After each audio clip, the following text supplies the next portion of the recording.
What's up, Kansas City? This is Lonnie Powell Presents, sponsored by whatsupkansascity.net. Today we're in the studio of the great Bonnye Brown, Kansas City artist and community activist. Well, okay. Maybe that's a little strong. But I'm going to start you out with the question that I ask everybody. What motivates you? And I know that you're a very busy person. You are a mother, you are a wife, a sister, you're a whole lot of things. And I know being a mother is quite difficult. Right. But what motivates you to try to find time to paint pictures? Well, I'm the youngest of 10 kids, and growing up, we didn't have a whole lot. I mean, it was, you know what it's like to come from a big family. Right.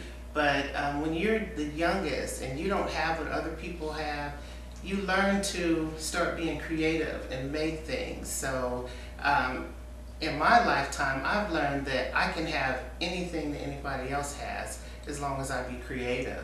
So what motivates me is, you know, just looking around and seeing what I can make out of something, or what I can change just through art. So I guess that would be my biggest motivation. And also it's a peace of mind, because, you know, with being a wife, being a mother, and just having that day to day, you got something that you can go and say, okay, this is mine, this is my space, and I don't have to worry about anybody telling me if it's right or wrong or how to do it. I can do it whatever way. It just makes you go into your own world, and you don't have to be wherever you're at that time.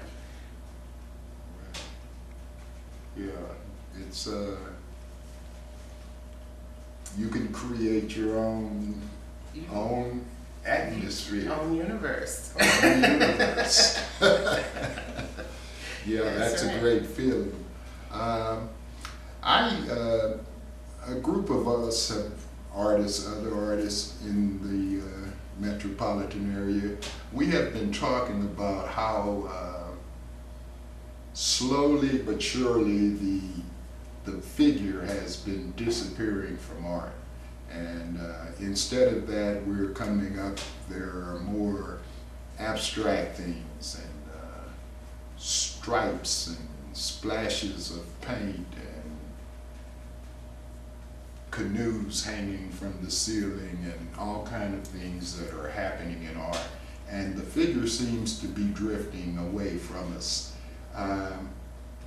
But at the same time, African Americans seem to love the figure, and they like to see themselves in their art. How are you handling that situation?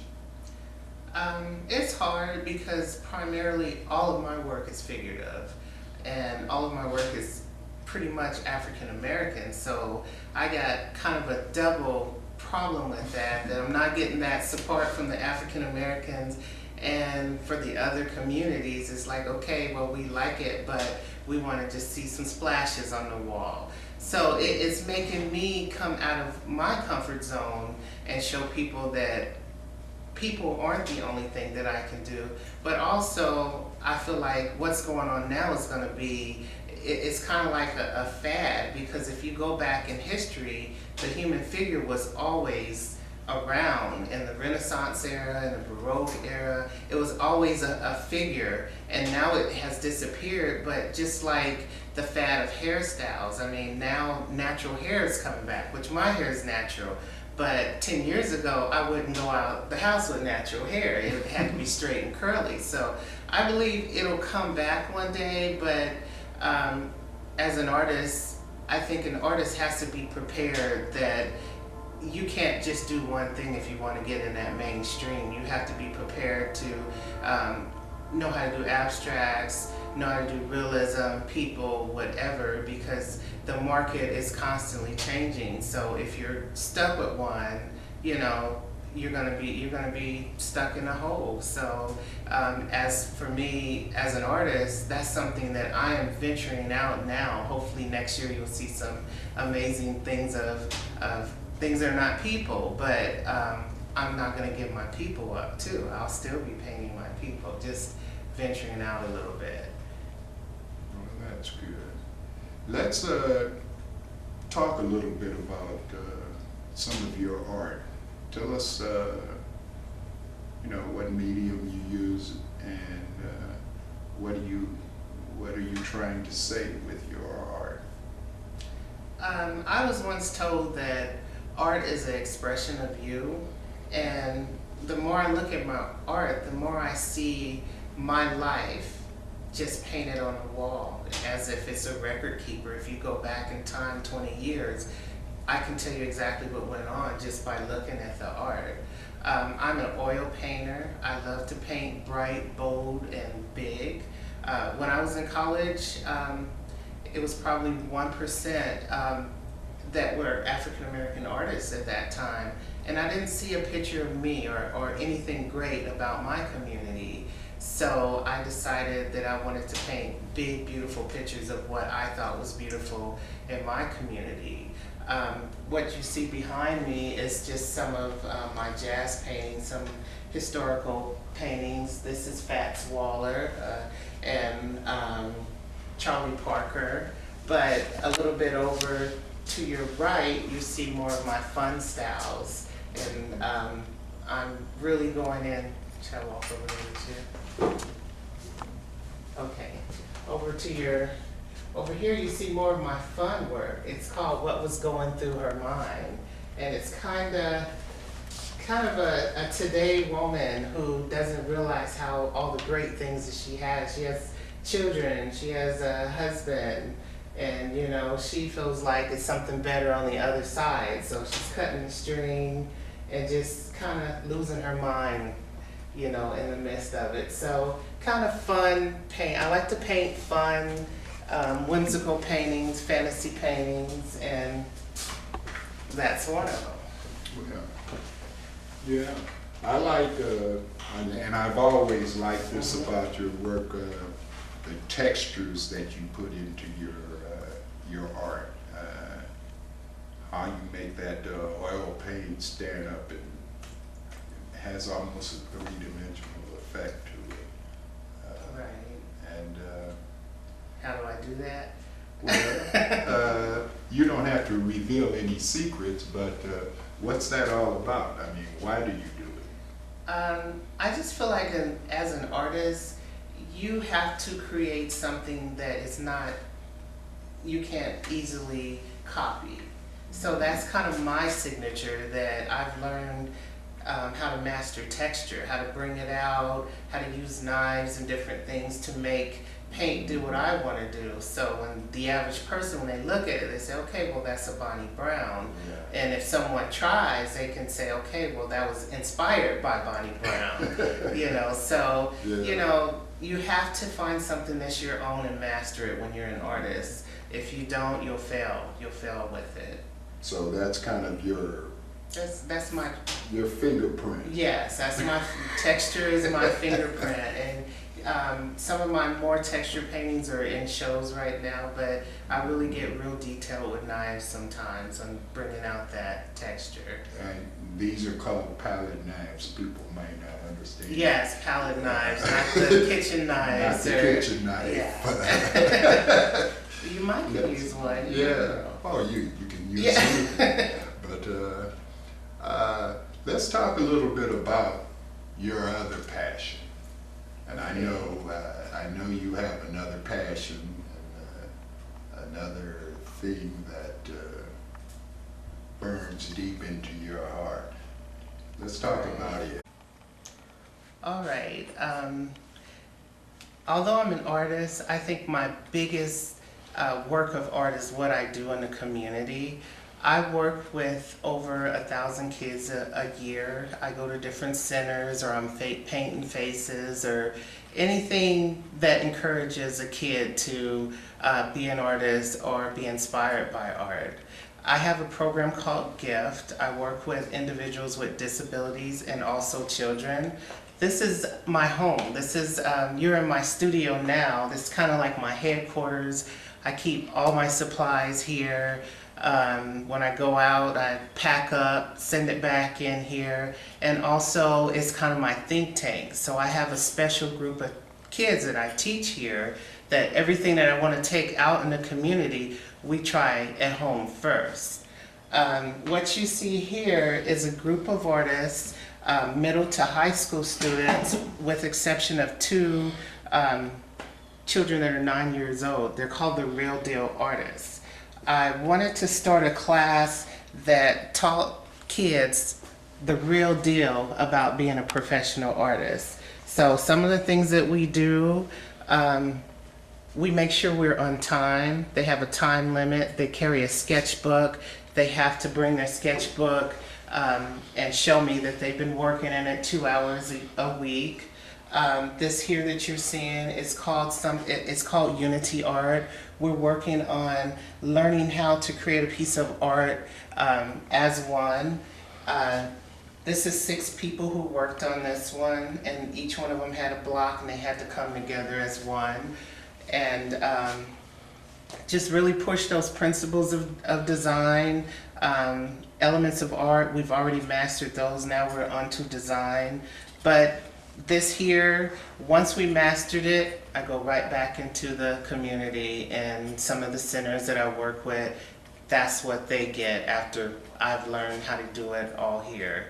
So this is I'll say my best work of art, just making sure that this next generation, that they're knowledgeable about art, they care about art, and they're ready to buy art when it's time to buy it. So no more starving artists. Bonnie, before we go, I'd like for you to talk a little bit about the artistic climate in our beloved Kansas City. How do you feel about Kansas City as a place to work and grow?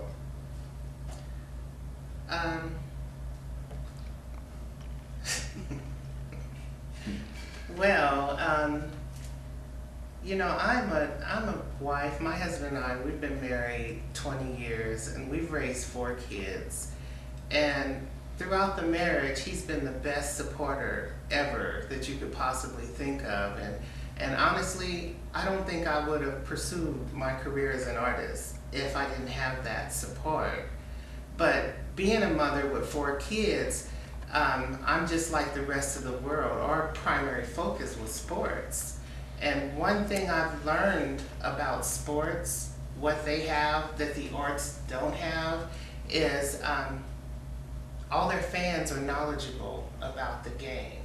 So when you look out there and you see thousands of people out there supporting, paying hundreds and hundreds of dollars for tickets, when they're watching football, they're like, yes, he made a touchdown. Or, oh man, look at that, he got a fumble. Or if they're watching basketball, look at that dunk. Mm-hmm. But who goes out and says, man, look at those principles that she just used. Look at the patterns on that. Look at the elements of art. We don't know that. Our kids don't know it, or adults don't know it, and the things that you don't know, you don't like and you don't support.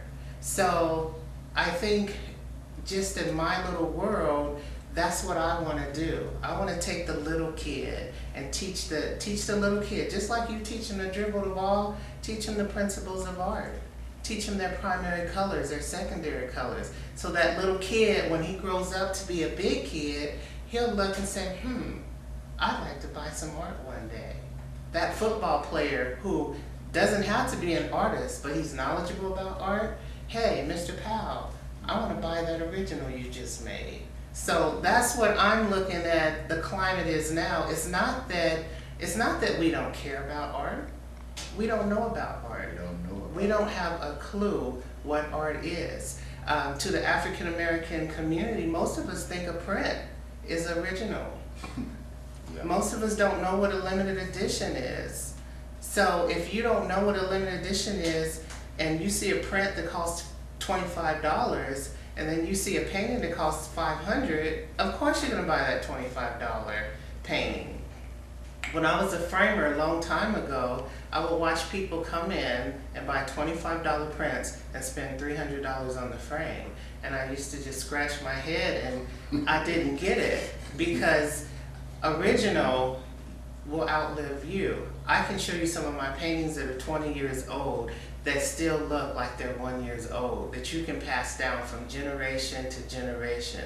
So until we start educating and teaching these fundamentals to these kids and let them grow up, our art will never live. So that's where I feel the climate is right now. We're at a point in Kansas City where it's time to change some things and make art as important as anything else. So when we're in an art gallery or we're in an art show, we have 1,000 people rooting us on, just like the football game. That's all I got to say. Well, Bonnie, you have said some great things today, and if people wanted to get in touch with you and buy your whole Collection. That'd be great. how could they get in? And also for parents who might, want their children enrolled. Right. The best way to get in touch with me, if you have Facebook, I'm Bonnye Brown on Facebook. It's Bonnye. Gift Art House. I post all the different things that I do in the community. You can see different signs that the kids made, everything. So, you can just check in monthly and just see what's going on in the community. Also, gift-artprogram.com. You can take a look at that also, and if you want any more information about me, everything should be on there. Other than that, I'm always out in the community, so I'm sure I'll meet you one day. Okay. Well, thank you. And once again, this has been Lonnie Powell Presents on What's Up Kansas City. Remember to check out other videos on whatsupkansascity.net. Remember that there are no great cities where great artists do not live, regardless of how well your football team is doing. Go Chiefs. CMG wants you to always remember, the victory we call success goes to the best prepared. When you invest in your community, you're really just investing in yourself. Thanks.